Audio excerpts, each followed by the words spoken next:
बिस्मिल्लाहिर्रहमानिर्रहीम। अस्सलाम वालेकुम। खित्ते के हालात तेज़ी से बदल रहे हैं और कशीदगियाँ मज़ीद बढ़ती जा रही हैं और जो बाइडन की एडमिनिस्ट्रेशन के आने के बाद जो नया वर्ल्ड ऑर्डर आने वाला है वो आहिस्ता आहिस्ता खुलकर सामने आ रहा है।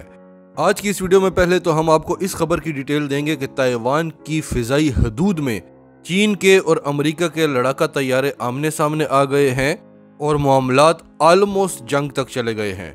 और दूसरी खबर आपको हमने जो बताई थी कि जो बाइडन एडमिनिस्ट्रेशन ने कहा है कि हम रिव्यू करेंगे जो अफ़गान तालिबान का डोनाल्ड ट्रंप के साथ मुआहदा हुआ है। उसके बाद कई मीडिया आउटलेट्स ने यह भी बताया कि जो बाइडन मुआहदे से पीछे हट चुके हैं, वो मुआहदा तोड़ चुके हैं और ऑफिशियल स्टेटमेंट आने का इंतज़ार है। और फिर ये खबर आई जो हमने कल आपको बताई कि नेटो फोर्सेस ने ऐलान कर दिया है कि हम अफ़गानिस्तान छोड़कर नहीं जा रहे। अब उसके बाद अफ़गान तालिबान का एक बयान सामने आया है जिससे नेटो अफवाज की और अमरीकी अफवाज की टांगें थर थर कांपने लगी हैं। लेकिन उनकी क्या मजबूरी है और सारी प्लानिंग क्या है, खित्ते में क्या होने वाला है, इस पर डिस्कस करेंगे। ख़बरों की डिटेल भी आपको देंगे। तो डिटेल्स में जाने से पहले अगर अभी तक आपने हमारा चैनल सच टीवी सब्सक्राइब नहीं किया तो इसे अभी सब्सक्राइब करें और बेल आइकन पर क्लिक करें ताकि हमारी आने वाली वीडियोज़ आपको वक्त पर मिलती रहें।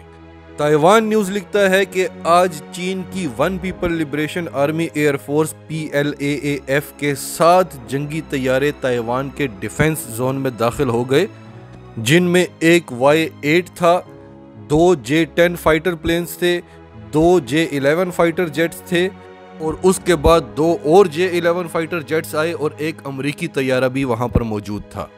ये इन तैयारों की असल तस्वीर हैं जो इस वक्त ताइवान के डिफेंस जोन में फ्लाई कर रहे हैं।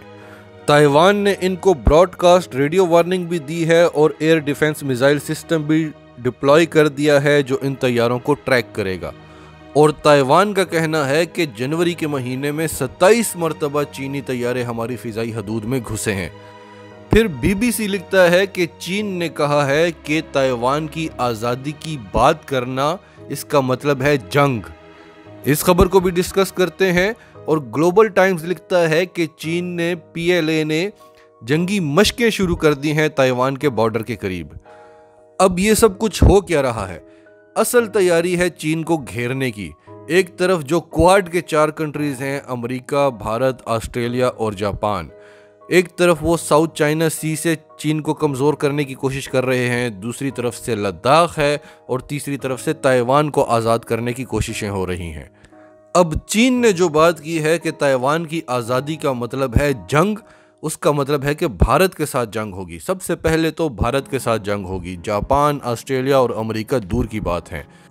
और चीन ने भारत को गर्दन से इसीलिए पकड़ा क्योंकि वो जानता था कि भारत अमेरिका के साथ मिलकर प्लानिंग क्या कर रहा है। और चीन भारत को बार बार वार्न करता रहा कि अमेरिका के कहने पर तुम यहाँ पर जो कुछ कर रहे हो, अमेरिका तो यहाँ से निकल जाएगा, तुम्हारी मदद को भी नहीं आएगा। और ताइवान के मामले में चीन इतना ज़्यादा सेंसिटिव है कि कोई भी मुल्क ताइवान की आज़ादी की बात नहीं करता, बल्कि ताइवान के साथ कोई डिप्लोमेटिक रिलेशंस बनाने से भी डरता है। तो अगर इन्होंने ताइवान को आज़ाद कराने की कोशिश की तो चीन भारत पर पूरी तरह से जंग मुसल्लत कर देगा। अब आपको दूसरी खबर बताते हैं और फिर आपको बताते हैं कि असल में सारी गेम क्या हो रही है। हमने आपको बताया था कि जो बाइडन एडमिनिस्ट्रेशन ने कहा है कि हम अमन मुआहदा जो अफ़गान तालिबान का ट्रंप के साथ हुआ है उसे एक बार रिव्यू करेंगे, क्योंकि वहाँ पर कशीदगी ख़त्म नहीं हो रही, अफ़गानिस्तान में वहाँ पर अमन नहीं आ रहा। और फिर कई मीडिया आउटलेट्स ने यह भी कहा कि जो बाइडन मुआहदे को तोड़ चुका है और ऑफिशियल स्टेटमेंट आना बाकी है। और कल फिर नेटो फोर्सेस ने कहा कि हम अफ़गानिस्तान को छोड़कर अभी कहीं नहीं जा रहे और नेटो की 10,000 अफवाज वहाँ पर रहेंगी। अब कई तज्जिया निगारों का कहना है कि अमेरिका इसलिए यहाँ से नहीं जा रहा कि अगर अमेरिका चला गया तो उसकी जो 20 साल की मेहनत है, उसकी जो 20 साल की इन्वेस्टमेंट है वो ज़ाया हो जाएगी और अमेरिका पर फिर एक बार लेबल लग जाएगा कि वो एक बार फिर जंग को छोड़कर हार कर चला गया है और यहाँ पर हमेशा बदअमनी रहेगी और उसका सहरा अमेरिका के सर पर ही सजा रहेगा। जिस तरह पहले भी वो यहाँ पर अलकायदा को छोड़कर चला गया था और फिर बाद में जो होता रहा वो दुनिया ने देखा। तो अमेरिका की कोशिश है कि एक बार अमन कायम हो जाए तो फिर वो इस खित्ते से जाएगा। तो ये बात भी किसी हद तक सही है। फिर आलमी तज्जिया निगारों का एक दूसरा व्यू भी है देखने का, जो हम भी आपको बार बार बताते हैं कि अगर अमेरिका यहाँ से चला गया तो भारत ने जो वहाँ पर 20 सालों में जो इन्वेस्टमेंट की है, वहाँ पर जो उसने ठिकाने बनाए हुए हैं, वो यहाँ खित्ते में बेयारो मददगार होकर रह जाएगा। अफ़गान बॉर्डर से पाकिस्तान को सुकून मिल जाएगा और पाकिस्तान का सारा ध्यान जो है वो कश्मीर की तरफ आ जाएगा। और इस वक्त पूरी दुनिया की तवज्जो अफ़गान जंग पर मरकूज है, और फिर अगर अफ़गानिस्तान में अमन आ जाता है तो उसके बाद पूरे खित्ते में एक ही मुतनाज़ा इलाका रह जाएगा जो कश्मीर कहलाता है। तो भारत किसी सूरत भी अफ़गानिस्तान में अमन नहीं चाहता और भारत ही अफ़गानिस्तान में बदअमनी फैला रहा है ताकि अमेरिका यहाँ से निकल ना सके। तो ये तज्जिया भी बिल्कुल दुरुस्त है, लेकिन अमेरिका भी जानता है कि कौन क्या कर रहा है। अब इसके जवाब में आज अफ़गान तालिबान की बड़ी अहम स्टेटमेंट सामने आई है। अफ़गान तालिबान का कहना है कि हमने जो दोहा में अमन मुआहिदा किया था उसका फ़ायदा अफ़गानिस्तान को भी था, उसका फ़ायदा अमेरिका को भी था, और नेटो के जितने ममालिक की अफवाज अफ़गानिस्तान में मौजूद हैं सबको इसका फ़ायदा था। इसलिए हम इस मुआहिदे की पासदारी कर रहे थे। लेकिन अगर इसको हमारी कमज़ोरी समझा जा रहा है तो ये बात याद रखी जाए कि अफ़गानिस्तान में कभी भी कोई कामयाब होकर नहीं गया। जो भी आया है उसको शिकस्त का सामना करना पड़ा है।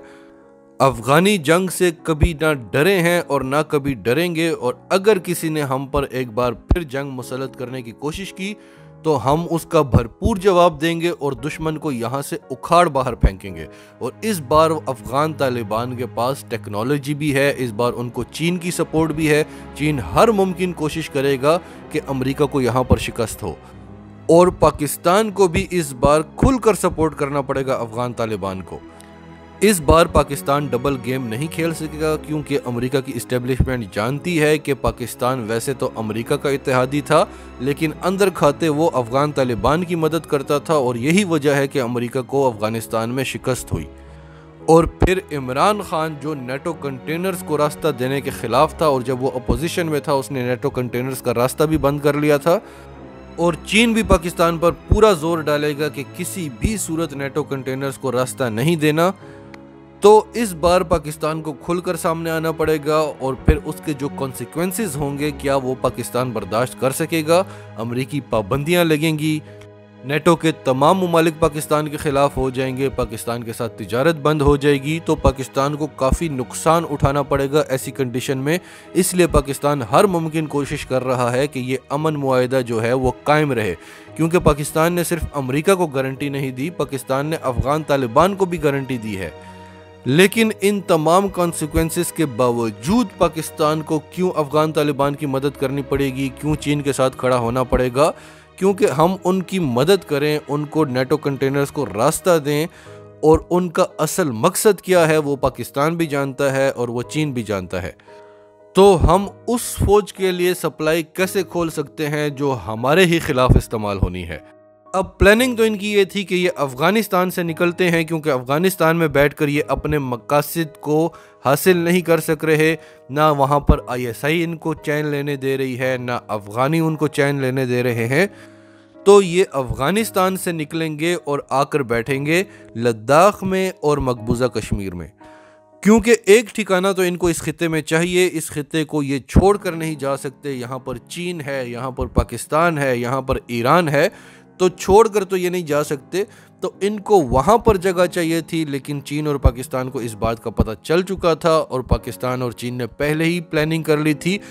और उसी प्लानिंग के तहत चीन ने लद्दाख पर चढ़ाई कर दी कि अमेरिका यहाँ पर अपने ठिकाने ना बना सके। तो अब एक बार फिर जो बाइडेन की एडमिनिस्ट्रेशन आ गई है, और इनका तरीकाकार बिल्कुल डिफरेंट है। वही पहले वाला तरीका होगा जो ओबामा के दौर में था।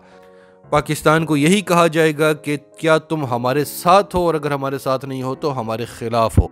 ट्रंप के दौर में भी पाकिस्तान से अड्डे मांगे गए थे ईरान के खिलाफ, और पाकिस्तान ने साफ इनकार कर दिया था। लेकिन पाकिस्तान को कोई नुकसान उठाना नहीं पड़ा था, क्योंकि ट्रंप दूसरी तबीयत का आदमी था। उसकी जब इमरान खान के साथ मुलाकात हुई थी, इमरान खान ने उसे समझाया था कि आपका भी इसमें नुकसान है, पाकिस्तान का भी नुकसान है, आपको इस जंग से कोई फ़ायदा नहीं हो रहा, तो लिहाजा आपके लिए बेहतर यही है कि बैठकर मुज़ाकरात करें और इस जंग को ख़त्म करें।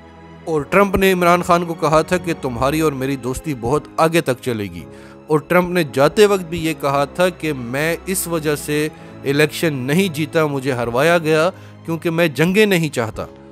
नाजरीन, आपका इस सब के बारे में क्या कहना है? कमेंट्स में अपनी राय का इजहार करते रहें, और अगर आप हमारे चैनल पर नए हैं तो अभी सच टीवी को सब्सक्राइब करें, सच टीवी फैमिली का हिस्सा बने, और हमारी वीडियोस पसंद आएँ तो इन्हें लाइक करें, शेयर करें, ताकि ज़्यादा से ज़्यादा पाकिस्तानियों तक ये मैसेजेस पहुँचते रहें।